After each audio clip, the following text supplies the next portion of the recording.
In today's video, teacher is hot for headmaster's wife. Yumiko Kadota whistleblows sexual assault, abuse and terrible working conditions among Australian surgeons. Genevieve Novak combines romance with ruthlessly taking the piss out of dating. Bri Lee explores the academic hierarchy. A woman Facebook stalks her new love interest, finds his ex-girlfriend died and is stressed out that she won't live up to her. A black woman finds an abandoned white baby in a park and considers raising her. Devon Price is unmasking autism. The Heaven and Earth grocery store, Zadie Smith, Elizabeth Acevedo and Bellies, as well as the cream of Australian literature with books from Richard Flanagan, Zoe Coyle, Brionhy and Anita Heiss. Hi, I'm Scott. Welcome to Gunpowder Fiction and Plot. 13 books, 6 DNFs and a fair few non-fiction titles. That's what we've got to discuss today, and this video includes all of my Australia September reading, a readathon hosted by one of my favourite booktubers,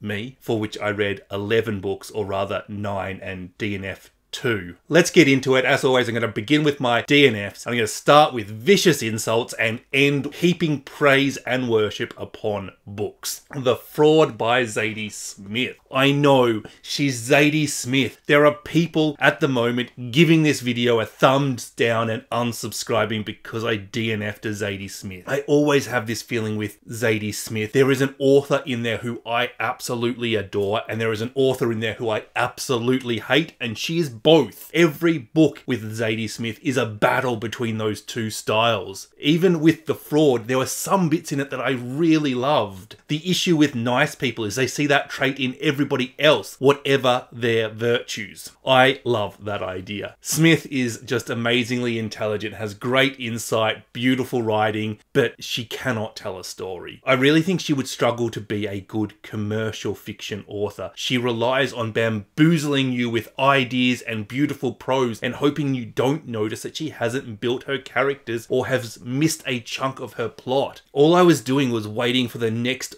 awesome piece of insight or clever lines, which were progressively getting further and further apart, and the plot was making less sense to me. This is, for me, typical of Zadie Smith. Even when I enjoy her works, I have these issues. She's an author that will always deliver joy and always frustrate me. To be completely honest, I really don't think she's an author for me at all, but she is so amazing at the things that she is good at that sometimes I can get past that, but with The Fraud, I couldn't. I'm sorry. Thirst for Salt, Madelaine Lucas. This is a book about a woman who is 24. She meets a man who is 42 and he calls her shark bait. This is a slow, reflective, low plot kind of book. The prose is stunning, but it felt emotionally detached. Low plot books require something to drive the tension, to give you a reason to keep reading. And for this book, it really should have been emotions, but it just didn't land. Looking at reviews for this book after I finished with it, it does seem to polarize. You either get that emotional connectivity, in which case you can bask in the glory of Madelaine Lucas's prose, or you don't, in which case the prose is completely immaterial. Family Law, Elizabeth Acevedo. I got a quarter of a way in this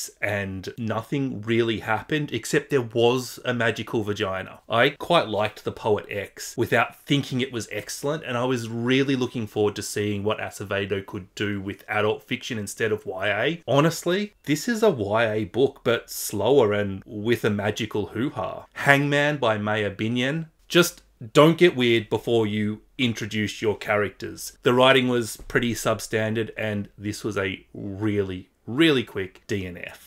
And now there's one that I pulled the trigger on and I DNF'd it, and I read some reviews and I'm like, did I make the wrong, should I have given this book a little bit longer? So let me know in the comment if you think I got this one wrong. Bellies, Nicola, Dinan. There were too many characters in this for me. I found it quite confusing. I probably could have pushed through that and got some reward, but I don't think the characters were distinct enough. The book centered on a gay romance, and having read reviews now, I can see that it's actually a trans romance. The author themselves is trans. But at the point that I bailed, it wasn't obvious to me which of the people in the relationship was trans, although I definitely have a suspicion. I personally find a really low-brow, low-stake books with lots of characters and lots of changes of points of view way more taxing than a highbrow literature with 1 or 2 characters and only one point of view. Lots of positive reviews with this book, so very much a me thing. The Enlightenment of the Greengage Tree by Shafira Azar. I don't like magical realism, but yet I keep trying to read it, and then I DNF the books. And I'm not sure that's the book's fault. That is the DNF's done. Let's go to the books that I've finished. The Dangers of Female Provocation by Zoe Coyle. This is a feminist thriller. You know, like that 1980s movie, there's a man driving to work, he's in a traffic jam, maybe his wife has just left him, some sleazy professional type is screwing him over at work, the bank has been soulless and trying to take his money and or house, then something stupid and bureaucratic is about to happen to him, like let's say he's about to get a parking ticket for parking in the middle of the highway when there's a traffic jam, and he just cracks and he shoots the parking inspector in the face. He beats up a gang member who's about to mug a granny, then he tells the granny off for hanging out with gang members. And just swap in Michael Douglas for Christina Ricci or Alicia Silverstone, and swap the 1980s for now and move it to London. And she's no longer angry with society for mistreating her, but she's angry with the patriarchy. She's angry with men who mistreat their women. This is a car crash of a novel, and I couldn't take my eyes off it. It was very simplistic. It was, to be honest, pretty poor. But yeah, it did keep me entertained. Odessa is rich, so is her husband. He just got promoted and announced that they're moving to New York. Odessa wants to stay in London. She has 3 friends. One of their husband keeps hitting on Odessa, another keeps hitting his wife, and the last simply takes his wife for granted. Odessa decides she's going to blackmail these men into treating their wives better, and she's taking no shit. I kept reading hoping that this would be a little bit deeper than it was. I'm not sure that that was necessarily the book's fault, but rather the marketing of the book. This very much is more the thriller side of things without much in the way of murder and stabby. Search history by Amy Taylor. Anna moves from Perth to Melbourne after a breakup. She meets a man and he seems great, but she internet stalks him and sees this woman all over his Facebook. Initially, she thinks he's cheating on her, but after a little more digging, she realized that the girl is dead. She died in a hit and run. Feeling guilty for internet stalking him, she wants to wait for him to bring it up, but he never does. Can we just assume that everybody internet stalks everybody else? I don't date anymore, but surely this is just a time saver? Oh, you're a member of the National Party, let's just call it off now. I think I'm even pro-reference checking exes on Facebook. Anna starts to feel distant from her support network. Her mum is angry at her for moving. Her best friend is moving on with her life without her, and her dad is living in Bali as some sort of internet guru who overshares his tantric sex practices. I really like that Taylor was able to show us exactly what Anna sees. I know a lot of people criticize relationship books when it's easy to see what the protagonist doesn't see and they think that the protagonist is being stupid, and that is not the case with this novel. By the way, I think that's a really bad criticism. I find it much easier in real life to observe relationships between other people than the one that I'm in, and I know not everybody else has that, but so many people I know think like that. So maybe we can just extend protagonists just that little bit of leeway on that. I also really enjoyed the exploration of our internet footprint, the struggle with mortality and immortality when you're so online. If I were to die tomorrow, this video that you're watching now, you could still see it. You could see it in a year's time from now. It's this weird, fleeting, throwaway culture that we live in, and at the same time, it keeps us alive. At some point, Anna finds nude pictures of the ex-girlfriend on her boyfriend's phone and thinks about the etiquette of deleting nudes of your exes and wanting to preserve the memory of somebody you loved who has died. She also asks herself, is he masturbating over those pictures, and is that ethical? I think that this is a really fascinating topic. If you were with somebody and they died, should you treasure the nudes that they have sent you, or should you delete them? Let me know in the comments section. This for me is the most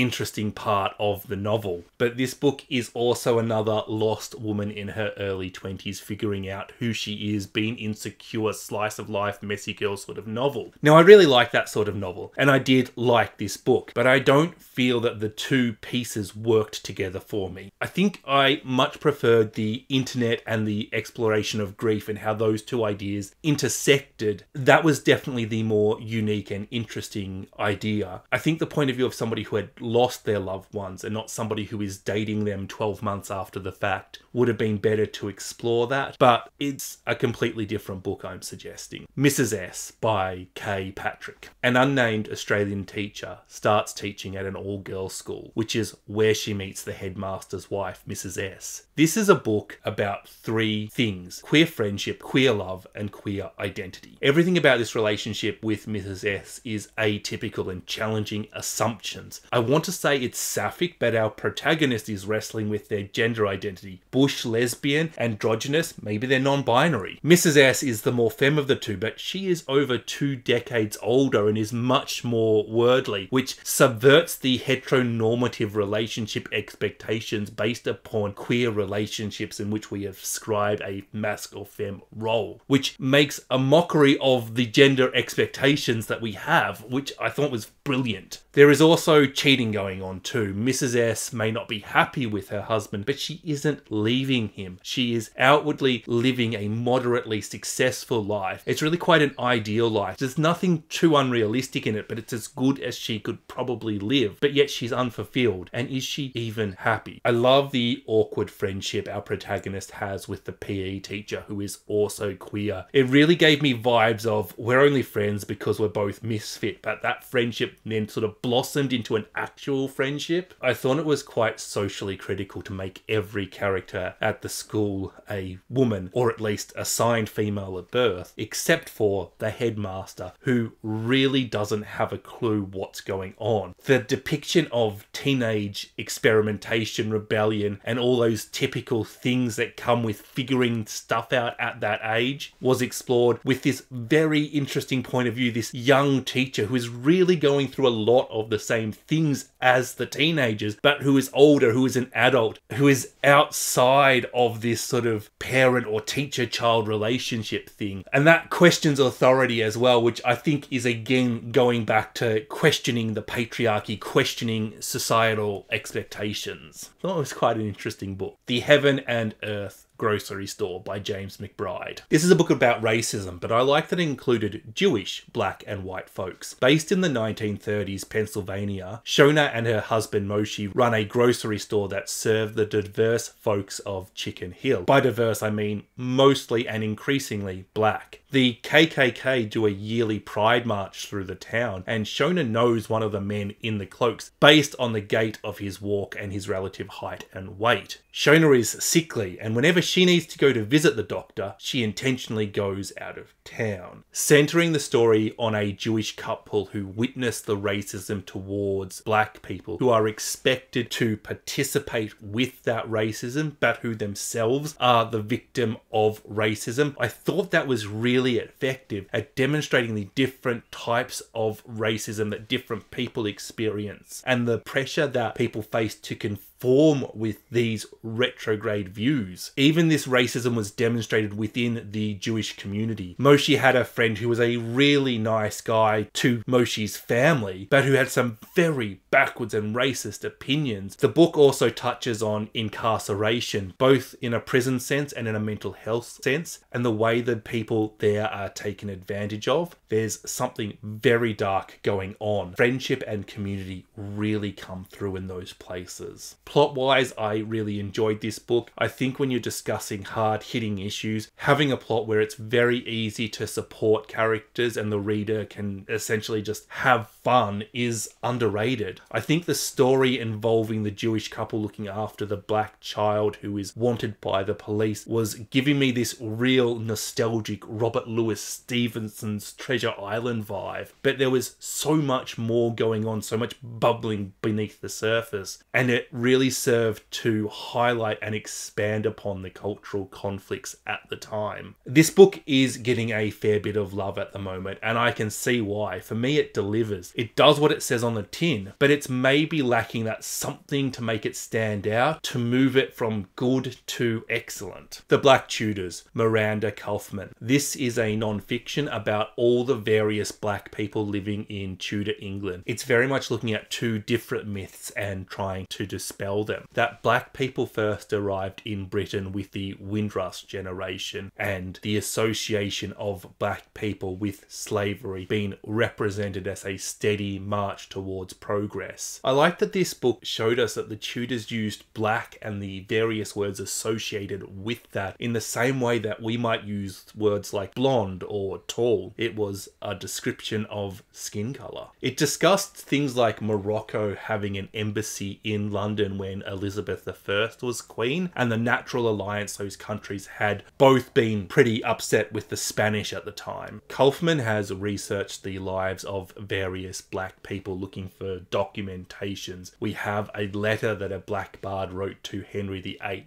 asking for a pay rise. There is also this historical sadness when the book announced that the character disappears from the records. It's also a bit, we don't know if they just died then, but maybe they just moved to a farm in the country. So the level of research in Kaufmann's book was brilliant. Very interesting. It just did what it said it was going to do. It tried to shift the narrative away from black people being slaves and showing us a broader black history in Britain, which I think is equal parts important and fascinating, that Tudor England didn't consider black people subservient to white, that they were given basically equal rights and equal opportunity. I found this quote from Kaufmann where she was interviewed about this book. We all learn about the French Revolution, but what about the Haitian Revolution? I would really like to see children learning about the Haitian Revolution too. I think this book just was wonderful to challenge my knowledge on the topic. I can't find any evidence of Kaufmann being black, but she is very involved in the black rights movement and as a black rights activist. She also has decided to quote historical text. You are given some warning about this in the book, but there are terms used that may be a little bit offensive. Those terms do not include the N-word, but there is a word that sounds very similar to it, and I wouldn't be surprised if this was the N-word, but the spelling had shifted over the years. It's obviously very difficult to write a book like this, to discuss the issues as a white person, to navigate these things and to be historically accurate and be respectful when you have to deal with quotes. So I just wanted to flag that so that you can make your own decision. Personally, I feel very confident that Kaufmann would have had some sort of counsel from black readers and historians on the best way to tackle this, and it is coming from a place of love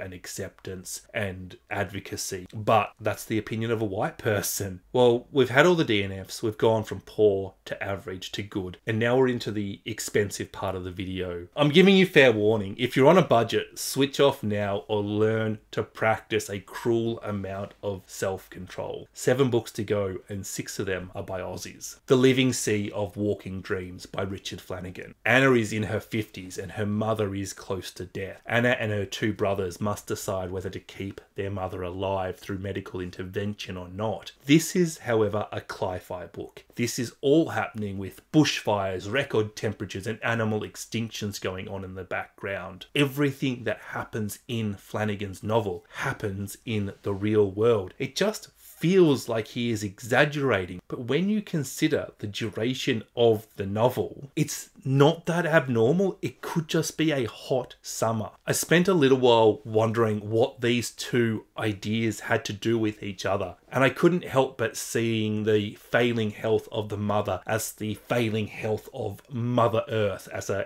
linkage, as a metaphor. What Flanagan is doing is showing us a world full of distractions and stress, and showing us what people choose to pay attention to, how obvious something is and how easy it is to ignore, and also how easy it is to do something if you have money and contacts. It is very easy to say that Flanagan is being critical of the hospital system, but he has been critical of the bureaucracy that runs the medical system, and he's comparing that to the bureaucracy that is looking after the environment, that is looking after our society. It's the the same system he is mocking. I don't remember a time in Australia when nurses and other hospital staff weren't protesting for more beds in hospitals or just finishing a protest. I don't remember a time when there wasn't an environmental emergency. Talking briefly about Australian politics, we have signed up to COP21, better known as the Paris Climate Agreement, but our target of a 43% reduction in emissions is far too short for us to meet the requirements of Paris. Signing Paris is meaningless PR, but that's the thing we noticed. The improvement is what we noticed. The fact that 43% isn't enough doesn't get mentioned. The public aren't noticing the important things, and Flanagan has shown that through the tale of this old lady who is dying, whose children are all from separate classes. And if we continue to the end of the novel, Flanagan actually is showing us a solution. He's showing us what must happen for this to be resolved. The prose is just lovely in this novel. The only real criticism I have is that the themes and metaphors have much more importance placed on them than the storytelling. It's not that the storytelling is bad, the storytelling is actually really good. It's just that it's not balanced with the strength of the themes and metaphors that Flanagan has placed in this novel. A very, very good book. You Are Always Mine by Christine Pride and Joe Piazza. Cinnamon, a black woman, and Hannah, a poor young white woman, meet by chance and an unlikely friendship is formed. The women have an age gap, but each day they meet in the park, eat their lunch, and share book recommendations. One day Hannah stops turning up, and then Cinnamon finds an abandoned baby, which turns out to be Hannah's. Cinnamon didn't know Hannah was pregnant. She was wearing baggy clothes and complaining about gaining weight, but she left a note with the baby. She wants Cinnamon to raise her child. Cinnamon brings the child home and has conversations with her best friend who is organising Cinnamon's birthday party and her partner who doesn't want to raise a white baby. Cinnamon's life, however, has been granted new meaning, but it has completely changed her important relationships. There are legal issues. You don't just find a baby in the park and decide that it's yours. I think the exploration of the foster system was excellent, and it was just a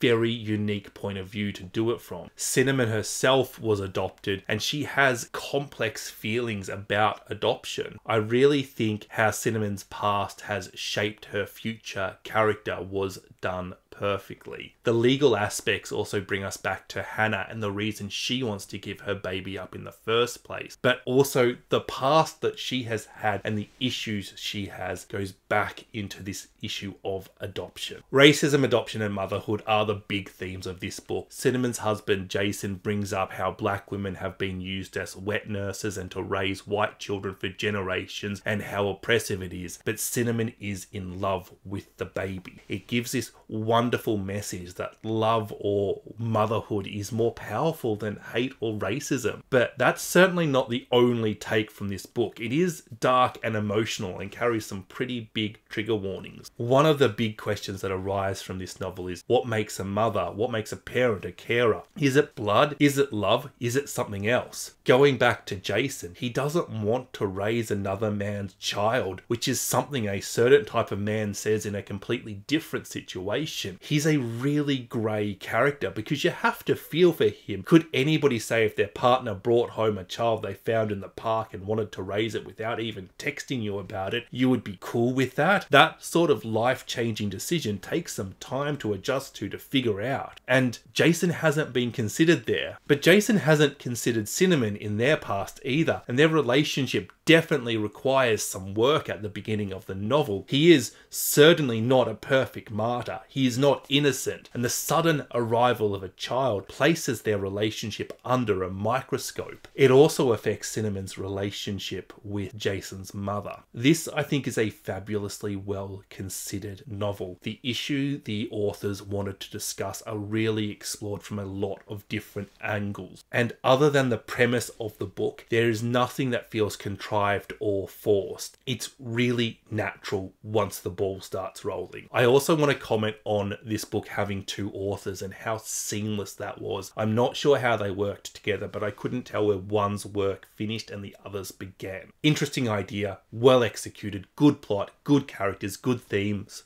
Good book. Crushing by Genevieve Novak. Novak's first book, No Hard Feelings, was the funniest book I read last year, and Crushing is just as funny. There is a line in this book where the protagonist is thinking to herself and she says, I think the single human trait that is most underestimated is silliness. I love nothing more than rolling on the couch with my friends over something stupid. The line is clearly Novak writing her own opinions, because whatever you think of the rest of this novel, nobody will read this novel and say that it's not funny, it's not silly, that it didn't make them laugh. Now that kind of makes this novel sound like it's trash, but it is redeemed by the humour. That's not really the case, but humour is definitely the #1 selling point. Also the numbers 2, 3 and 4. You know that hypothetical, name 4 authors living and dead that you would invite to a dinner party you were hosting? Just invite Genevieve Novak. She will take the piss out of everybody, especially herself. But she'll do it with the best of intentions. She'll do it in a nice, friendly way. And let's face it, you'll probably need somebody like her to balance out Dostoevsky because he's really depressing. Marnie is in her late 20s. She's basically never been single, jumping from one relationship to another and always trying to present herself as the perfect girlfriend for that guy. She doesn't even know who she is anymore. After her last relationship ends, she moves in with always single and almost always drunk Claude, concentrating on her job in a cafe with Kit, who is constantly believing he's going to go bankrupt and is also struggling with breaking up with his boyfriend. Marnie is also spending time with Nicola, her much older sister who is also a new mum. Then she meets and starts crushing on Isaac, a posh Brighton boy who is so not her type, but also clearly very much her type. Brighton is quite a well-off suburb of Melbourne and commonly pronounced like that, not Brighton, but Brighton. This is a textbook millennial fiction novel. Girl figuring out who she is meets romantic comedy. The characters are really likable. Novak is an author who I simply just won't hesitate to read. I won't say that this will be the best book you will ever read, but I simply promise a really fun time with lots of laughs. And really, don't we all need a book like that for a certain mood? Emotional female, Yumiko Kadota. We go from the not very serious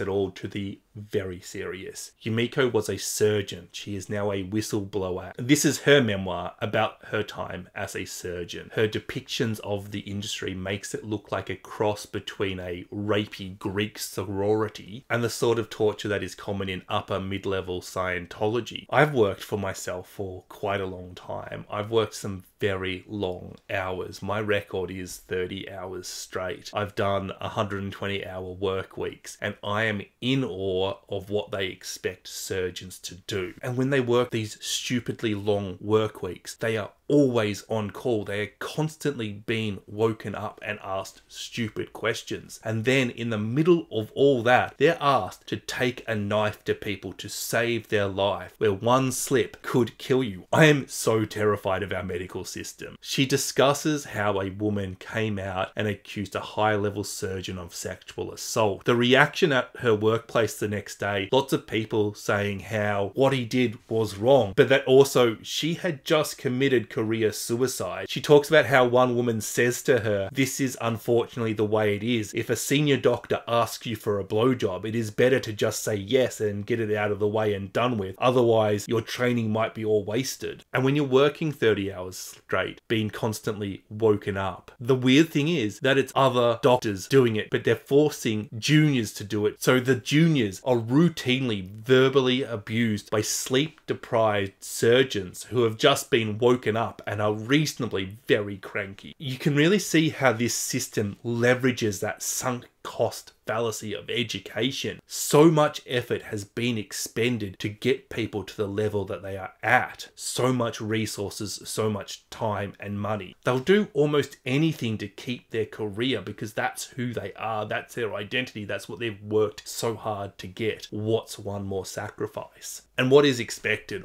The thing that I think I found most terrifying is that I couldn't see specifically what it was about surgery that created this societal predatory behaviour. And I'm willing to bet that maybe law, as an equally high pressure, high training, very prestigious job, has similar atmospheres. Also, politics, aviation and air traffic control, the armed forces, investment banking, and even high-end restaurants. I struggle to believe that there is any difference in these areas, that if there is a toxic culture in surgery, that these professions must also have a toxic culture. Bila, Yarrudhanggalangdhuray by Anita Heiss. The title translates to River of Dreams from the Wurundjeri language, originally spoken around the south central coast of New South Wales. In 1852, the town of Gundagai floods. An Aboriginal man risks life and limb to save his loved ones, saving countless other lives at the same time. When it comes to skin colour, he doesn't differentiate. Two of the lives being saved belong to the Bradleys, brothers who believe they own Yarrudhanggalangdhuray, or Wilma as they call her, daughter of Yarri, the man who just saved them. One of the Bradley brothers meets Louisa, a young Quaker lady, and they fall in love. She takes quite a shine to Yarrudhanggalangdhuray. Louisa is very anti-slavery, but when her brother wants to move to Wagga Wagga to avoid flooding, she insists on taking Yarrudhanggalangdhuray, who in turn is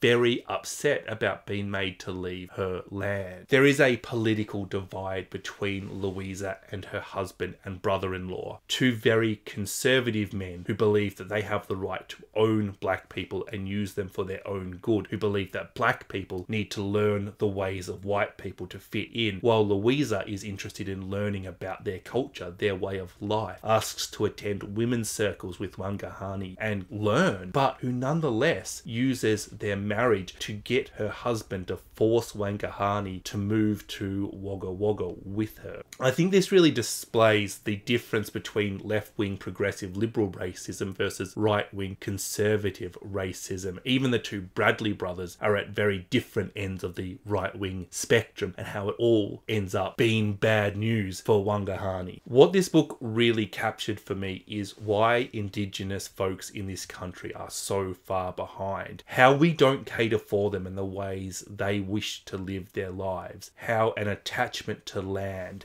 and people can mean something different in their culture, what it means to them and their culture. I think that's so much nicer than what it means to white people in our culture. This book encouraged me to look up slavery in Australia. I didn't know we had that in our history. How can a grown man of 40 not realise that the country I've lived in for all of my life has a history of taking our Indigenous people as slaves? And not just our Indigenous people, but apparently 62,000 Melanesian people were brought to Queensland between 1863 and 1904 to farm sugar, an industry that I know still uses slavery today. I want to put this into perspective. I owned and ran a business for over a decade, dedicating to supplying a slave-free grocery chain to the people of Melbourne. This is my topic. I am really well informed and researched on this topic. I didn't know we had a history of slavery. I shouldn't be so surprised. We just had a referendum over this weekend, which proves not once but twice that Australia and Australians don't think Indigenous people are equals, by firstly not even considering treaty, secondly voting against the watered down system that was proposed, the system that over 80% of Indigenous folks wanted. This is a historical fiction that taught me stuff that I think I really should have known about. It not only made me empathise with the characters, but it demonstrated how people can convince themselves that they are well-meaning but yet still participate in an exploitative system. And I haven't even touched on the plot here, but it was engaging, and this book has the perfect balance of hope and misery. What else do you want in the novel? As cool young folks said in 2019, this is a banger. Why are we here? Brionhy Doyle. I've been hearing great things about Brionhy Doyle, but this is my first time reading a novel by them, and I can really see why there has been so many great things said about her. This isn't a typical Scott book, but I still loved it, and I'm always impressed when an author can write something in a style I normally wouldn't care for, but I still love. It is why Ruth Ozeki is my favourite author. Bibi is recovering from her husband's and then her father's death in quick succession. She decides to move to a place that she lived in her youth, full of memories to try and rediscover herself in the absence of her loved ones. A neighbour mistakes her for a dog walker, a job she accepts, and weirdly her life begins to take on meaning. And then the pandemic and the realities of life hit. Bibi is struggling with the changing nature of a place from her childhood. The novel takes on a surreal feeling of random change that reflects that feeling of returning somewhere you have memories of, only to find that it is similar but different. It really communicates that almost dreamlike feeling when you return somewhere. Bibi is living in some suburb of Sydney or Brisbane or some renamed major city of Australia that I can tell isn't Melbourne. Maybe it's the Gold Coast, I don't know. But as she moves towards the beach, everybody gets richer. Moving inland, everybody gets poorer. And there is this invisible line that segregates the slums from the slum owners. Bibi meets somebody who enjoys renting flats that are about to be demolished so that they can be the last one living in them. She goes for a walk during the early days of lockdown and has this terrible interaction with a policeman. Her dog walking business is threatened by lockdown and her boyfriend is trapped in another country, and as such she takes up with a woman. This is a book about change, about shifting identities, about struggling to know ourselves, about realizing that the past is gone, and about being forced to move on to overcome grief, the importance of human connection. In some way, it is so critical of the society in which we live in, but it's also about seeing people and about how they struggle with the randomness of change in their life. The predictable death of Bibi's father, partnered with the unpredictable death of the love of her life, the support network she was going to use to deal with the death of her father being stripped away, requiring her to seek another support, placing her further in grief. One thing I really got from this book, which I'm not sure if the author intended to put in, was how events like the abusive coupled with trauma or a history of trauma can really point out just how slim our grasp on reality is. Surrealism is something I love in paintings, but I usually can't stand in books. But this was used so sparingly to create a mood, to express how Bibi was struggling. It was so effective. It was nothing short of brilliant. Quite simply, if you had have said that an author would do that prior to me reading this book, I wouldn't have believed you. This is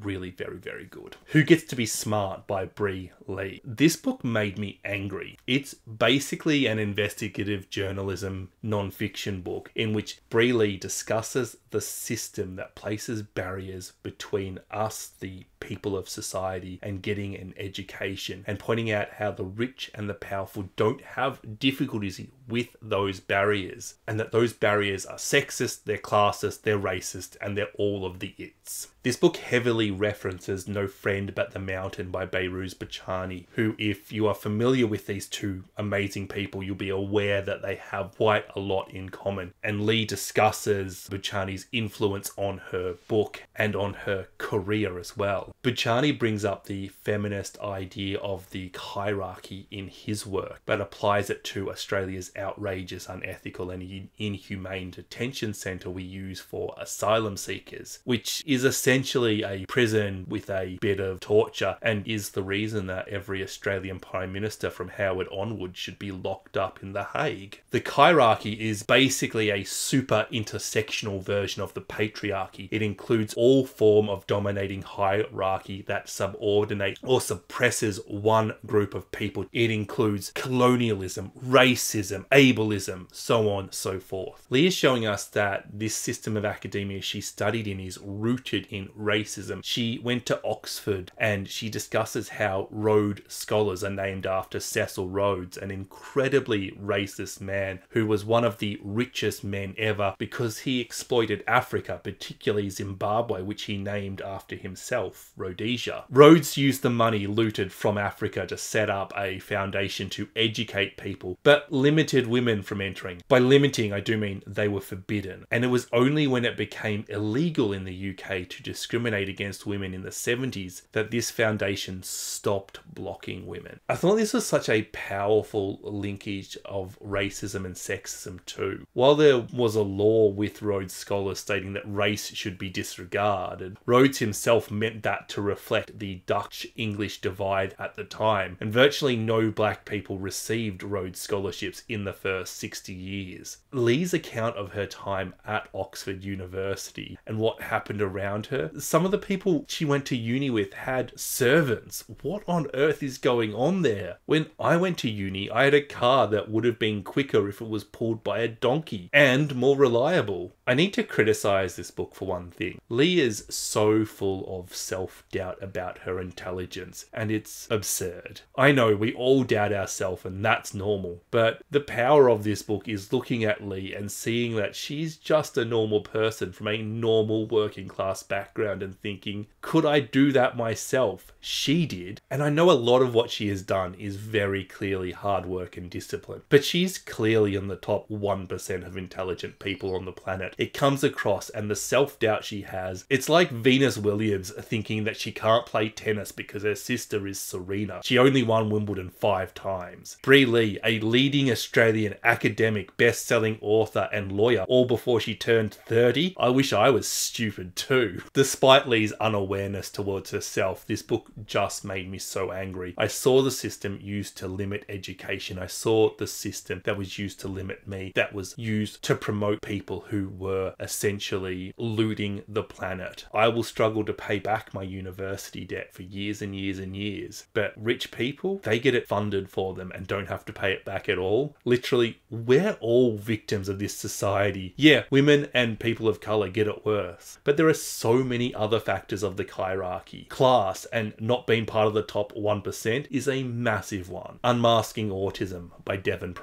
This book is just amazing. I feel emotional when I even think about this book. So this was recommended to me ages ago, but there was a big long hold at the library and I just had to be patient. I was diagnosed with ADHD earlier this year, and ADHD and autism are siblings to each other, so to speak, and I've always been drawn to people with autism. Often I'll be hitting it off with a new friend only to discover weeks later that they have autism. I've always sort of identified with some of the traits of autism without identifying as autistic myself. Then I did an online test which said I had autism. Now I do take that online test with a grain of salt, but as I was reading this book, I was identifying with so much of what Devon Price was saying. And I'm unsure if that's because I had ADHD, whether I have undiagnosed autism, or whether I'm just a human being, because a lot of what's covered in this book, it's useful information for neurotypical folk too. I think this is the real thing about neurodiversity that is like such an angry maker, is that a lot of the things that we do to accommodate people with neurodiversity is beneficial to neurotypical people as well. Half the subjects Price was talking about I really identified with, but the other half I found really useful and interesting for learning about people. He has a whole section on how autistic people are more likely to be trans and why that is, which is extra interesting as he himself is a trans man with autism. To quote the book, even if you conclude that you're not autistic, your self-exploration will mean you've learnt a whole lot about a marginalized group of people who are often misunderstood and mistreated. I really related to like the masking and pretending sections and how exhausting that can be. A couple of years ago, I realized that I was happier when I didn't hide my political beliefs, and I've not always been successful doing that, but I make better friends when I don't hide that part of me. I'm less depressed, I'm less drained, I'm not as exhausted, I am calmer, I'm better focused, I'm more likely to remember that I've put a load of laundry on and that it needs to be hung up at some point, although I am terrible at that. All of this, and that's just one thing. I also hate the question, how are you? Especially when I'm not fantastic, because 9 times out of 10, people just mean hello. It's not appropriate for me to say, I'm stressed out, my car started making a rattling noise and I don't know what it is. My entire family could have been murdered, and I'll always answer that question with, good, how are you? Which is exhausting. If you're a stranger and you interrupt me while I'm walking my dog to pat him, I'll be nice to you, I'll make small talk to you, but the entire time I'm thinking, no, I never looked at you, I have my headphones on, you're rude, how am I going to exit this social interaction? This is actually an event that can ruin my day if I'm feeling fragile. And in these events, I've always got this mask on. There is always the outer Scott and the inner Scott, and I think a lot of people will relate to these sort of things. The radical self-acceptance message in this book,